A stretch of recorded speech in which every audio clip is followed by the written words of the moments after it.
Ja siis ma nägin surmavaimu, mis oli must suits, nägi välja nagu tulekahju suits. Ja siis ta tuli mind võtma. Ja ma nägin, kuidas ta mu hinge võttis. Ja ma nägin, kuidas mu hing kehast eraldus. Ja ma pidin põrgusse minema. Ma olen täiesti kindel. Ja siis mu ema põlvitas ja hakkas Jumalalt halastust paluma. Sest kurat pidi mu hinge seal ära viima. Ja mu ema kuulis seda ja mu ema on ju kristlaneks. Nii et mu ema teadis, et seal käib vaimulik võitlus ja hakkas palvetama. Ja ma tean, et olen elus tänu oma ema palvetele. Ma töötan väga palju.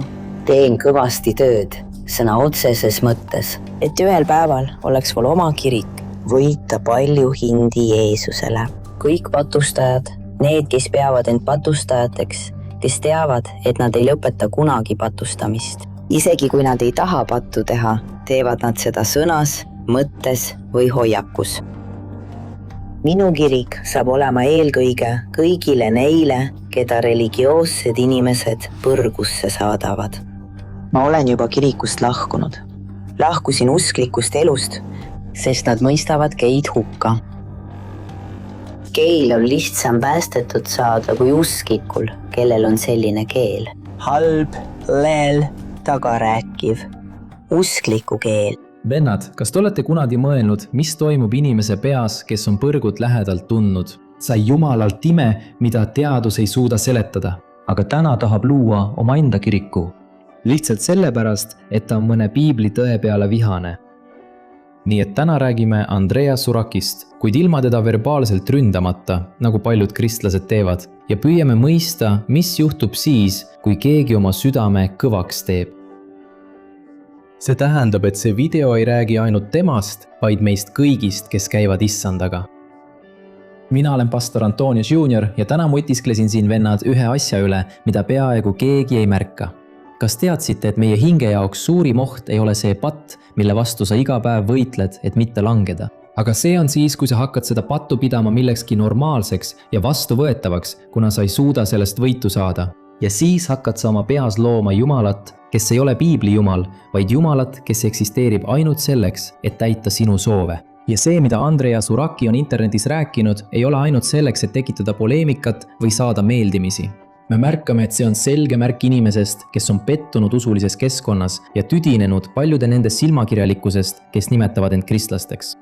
Kuid samal ajal on tema näide hoiatuseks selle kohta, kuidas meie südametunnistus võib tuimaks muutuda ja ma selgitan seda sulle hiljem lähemalt. Ja et mõista, mis täna toimub, pean ma sulle tema loo rääkima, sest paljud näevad ainult seda, mida ta praegu postitab, ega mõista, kui suurt halastust ta on põlanud.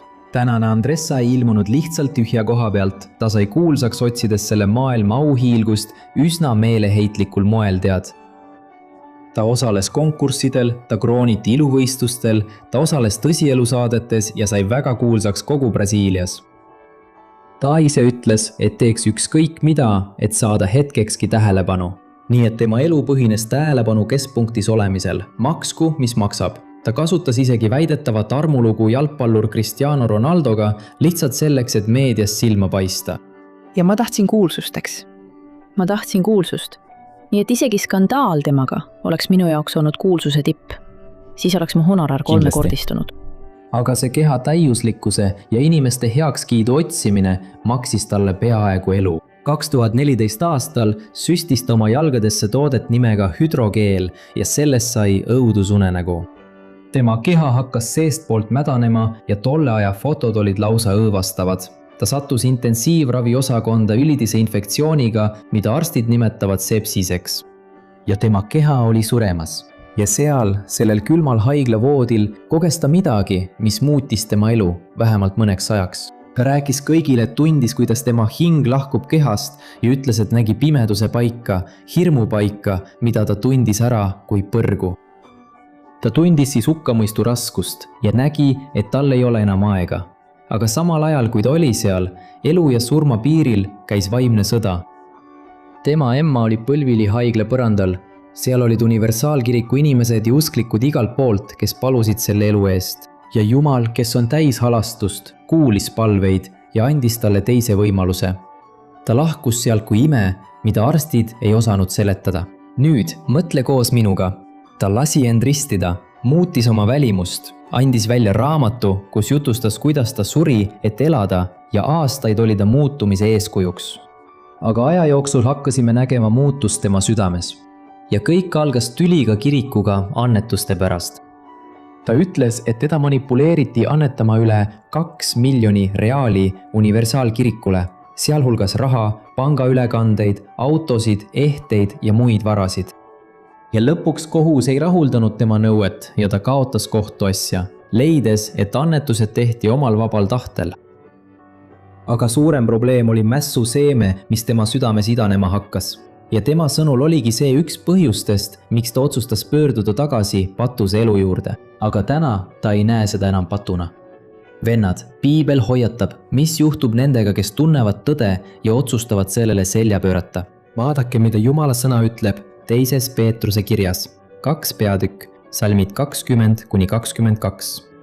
see ütleb nii: kui inimesed pääsevad maailma rikutusest meie issanda ja päästa Jeesuse Kristuse tundmise kaudu ja seejärel takerduvad taas pattu ja lasevad end orjastada, lõpeb nende olukord hullemana kui alguses. Oleks olnud parem, kui nad poleks kunagi õiguse teed tundma õppinud, kui et pärast selle tundma õppimist pööravad nad selja püha käsule, mis neile anti.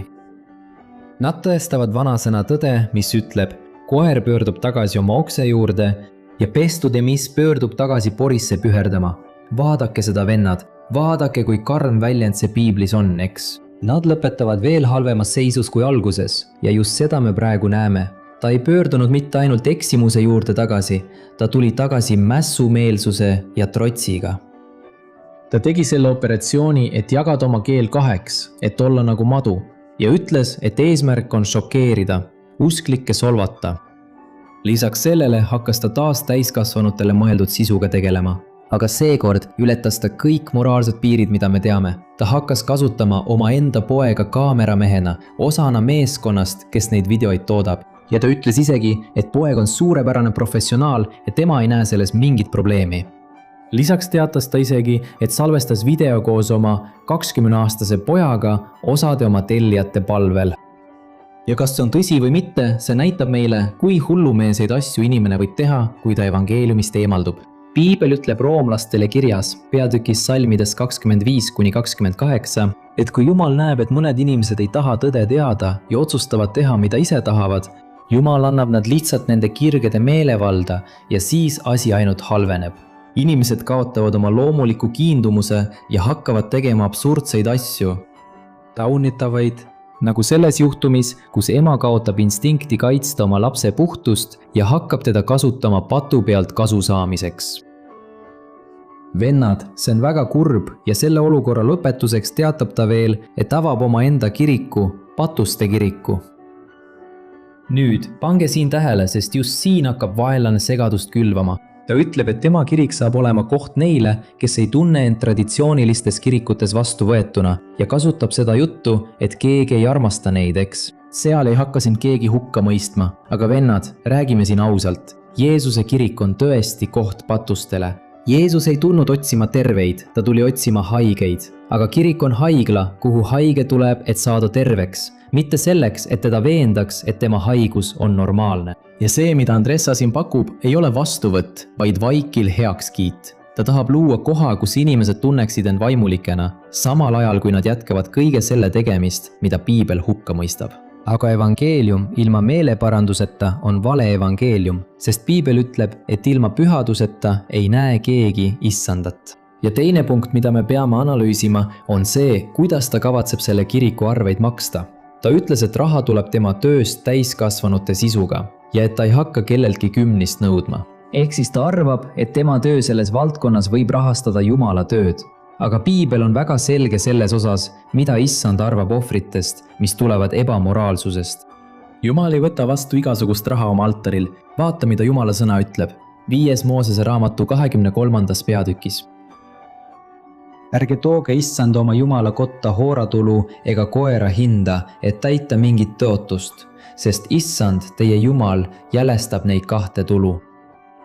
See tähendab, vennad, et Jumala heakskiitu ei saa osta räpase rahaga ja seda ma nimetangi südametunnistuse kergendamiseks. Inimene teab, et ta elab valesti. Südametunnistus hakkab piinama, siis ta mõtleb, ma lähen teen midagi head, avan kiriku, ma aitan selle rahaga inimesi, siis Jumal annab mu patud andeks. Vennad, see on katse loojaga kaubelda, aga Jumal ei taha sinu raha, kui tal pole sinu südant ja kuulekust. Ja ta ütles ka, et plaan on see kirik avada 5 aasta pärast, sest praegu tahab ta elu nautida. Aga vennad, kes garanteerib, et tal on need 5 aastat olemas? Ta ise on tõestuseks, et surm ei anna ette teada, millal ta tuleb. Ja lause, mida ta kõige rohkem kasutab on, aga Jumal tunneb mu südant. Ta ei mõista mind hukka. Just nii, vennad, Jumal tõesti tunneb südant. Ja just sellepärast ta hoiatab Jeremiia raamatus peatükk 17, et meie süda on meie suurim vaenlane, sest see võib meid petta. Pane tähele, et meie süda leiab kõigele vabanduse. Kas pole nii? Ta ütleb, kas sa ei vääri õnnelik olemist? Jumal ei ole ju nii range, kõik teevad nii, mis siis ikka? Ja siis meie süda loob meile mingi oma tõe, et me ei tunneks end süüdi. Ja tulles tagasi Andressa Urake juurde, ma tean, et sügaval sisimast tunned kurbust, nähes kedagi, kes on Jumalalt nii palju saanud, käitumas sellisel viisil. Aga tead, mis siin toimub? See on see, mida Piibel nimetab paadunud südametunnistuseks. Ja see on hoiatus kõigile inimestele, kaasa arvatud meile endile. Tead, kui sa töötad palju mingi tööriistaga ja su peopessa tekib nii paks nahapaksend, et sa ei tunne enam valu, kui puudutad midagi kuuma. Just nii, sinu südames juhtub sama asi. Kui sa patustad, tead, et see on vale, aga selle asemel, et kahetseda, leiad endale vabanduse. Nii tekibki su südametunnistusele paks nahk. Ja jõuabki kätte hetk, kus inimene teeb kõige absurdsemaid asju ja arvab ikka, et tal on õigus. Johannese 3. peatükis on kirjas, et valgus, kes on Jeesus, tuli maailma, kuid inimesed armastasid pimedust rohkem kui valgust ja hakkasid valgust vihkama, sest nende teod on kurjad ja nad ei taha, et need avalikuks tuleksid. Vennad, kahjuks on palju usklikke, kes on küll patust välja tulnud, kuid armastavad endiselt seda Paabeli kultuuri. Ja see ongi suur oht. Nad tahavad taevasse, aga armastavad ikka veel selle maailma süsteemi. Vennad, armu evangeelium ei ole luba teha, mida tahame. Arm on Jumala teenimatu soosing, mis annab meile jõu olla need, kelleks me üksi ei suudaks saada. Jeesus tuli, maksis hinna ristil, valas oma verd, et meid andestataks. Aga Jumala andestus ei ole selleks, et me jätkaksime poris, vaid selleks. Caminharmos na luz. O caso Hoiatus Kristuse kogudusele, see on tõestus, et ime, ükskõik kui võimas see ka poleks, ei hoia kedagi püsti, kui pole südant, mis armastab kuulekust rohkem kui naudingut. Ja Jeesus ise ütles, et kes armastab Jumalat, peab tema käske. Seega tahan ma selle video lõpetada väga tõsise hoiatusega sulle, kes sa mind kuulad. Võib-olla sa ei mõtle avada patule avatud kogudust, aga võib-olla sa püüad luua oma südames oma enda versiooni Jumalast. Võib-olla sa toidad eksitust ja ütled nii, Jumal mõistab, Jumal tunneb minu südant. Vennad, olge ettevaatlikud. Jumalat ei saa narrida. Mida inimene külvab, seda ta ka lõikab. Ja kui sa täna sureksid, kas sa oled kindel, kus su hing oleks? Kas sa kohtuksid Piibli Jeesusega, kes kutsub sind pühale elule, või kohtuksid sa selle Jeesusega, kelle sa ise oled välja mõelnud, lihtsalt selleks, et ta su patud heaks kiidaks? Ära lükka meeleparandust mõne aasta võrra edasi. Päästeaeg on täna. Jumal on endiselt avatud kätega nende jaoks, kes siiralt meelt parandavad, aga ta ei tee patuga kompromisse. Amen. Seega, las Jeesus hoiab su meelt kogu pettuse eest, et ta annaks sulle eristamisvõimet. Et sa ei järgiks inimeste reegleid, vaid puhast ja püha Jumala sõna. Amen. Kui sulle see video meeldis, jaga seda oma sõpradega, vajuta meeldib nuppu ja aitame rohkematel inimestel evangeeliumi tõde tundma õppida. Amen. Jumal õnnistagu sind, ootan sind järgmises videos, suur kallistus!